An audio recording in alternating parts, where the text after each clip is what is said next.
appel à tous les gouvernements. Aucun d'entre nous ne sortira en faisant sa propre politique dans son coin. On ira ensemble vers ce nouvel ordre mondial. On ira ensemble vers ce nouvel ordre mondial. Et personne, je dis bien, personne ne pourra sauver. Car à travers le monde, les forces au service du changement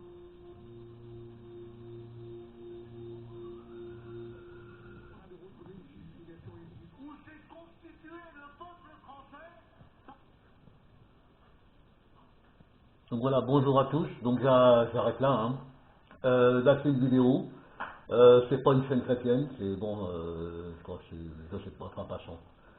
Vous avez vu M. Sarkozy qui est vraiment en train de déclarer: nous sommes obligés, nous serons de rentrer dans le gouvernement mondial et personne ne pourra s'y opposer. Nous voyons, M. Sarkozy a été éliminé, M. DSK a été éliminé du Parti Socialiste pour se présenter à la présidentielle, il était en première ligne, et M. Hollande est arrivé. Et M. Hollande foire tout. La grande pièce de théâtre, comme vous avez fait dans une vidéo, chacun son rôle. M. Sarkozy aussi, c'est lui qui a mis en place le culte musulman. Donc il parle du nouvel ordre mondial, il était là pour préparer, même depuis des années c'est préparé, pour faire le nouvel ordre mondial, la religion mondiale. On apprend beaucoup plus en allant en dehors de tous les sites chrétiens qui sont vraiment, à part quelques-uns, qui sont de la guimauve, quoi. Nous y sommes, mes amis, nous y sommes. La voix crie, la voix du Seigneur utilise des langues. Sortez de tous ces systèmes. Moi, sincèrement, ces pasteurs et tout ça, non, mais qui continuent leur culte du dimanche, leur adoration du dimanche matin, qu'ils n'enseignent rien, il n'y a plus rien là-dedans.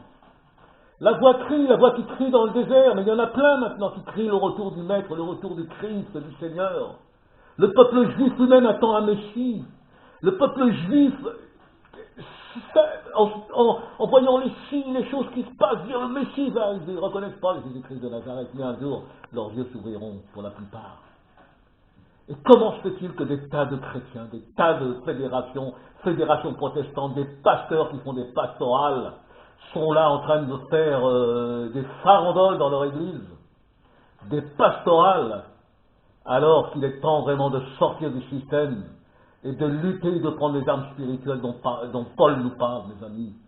C'est sérieux, mais oh là là là là, c'est terrible ce qui se passe, mais vraiment, nous y sommes, là, ça y est, nous y sommes. Sortez du rang, sortez tant qu'il est temps, et rentrez dans le royaume des cieux, dans l'église du Seigneur Yeshua. Vraiment, ayez ce discernement, arrêtez de perdre du temps. C'est la dernière trompette, ça sonne, le Seigneur est debout, le Seigneur est à la porte, les choses vont en un instant, en un clin d'œil, et ça va se passer, mes amis. L'Antichrist va paraître, l'homme impie va paraître, l'Esprit est là. Oh là là, sortez, sortez, sortez tant qu'il est temps, sortez de Babylone la grande, son règne est bientôt terminé. Sortez tant qu'il est temps, voyez les signes, voyez la politique. Quelle souffrance nous pouvons avoir quand nous voyons ces soi-disant chrétiens qui sont fixés sur leur bénédiction, sur leur vie terrestre, alors que c'est le royaume, c'est la nouvelle Jérusalem qui est prête pour ceux qui l'aiment. C'est terrible. Éprouvez les esprits. Que Dieu vous bénisse.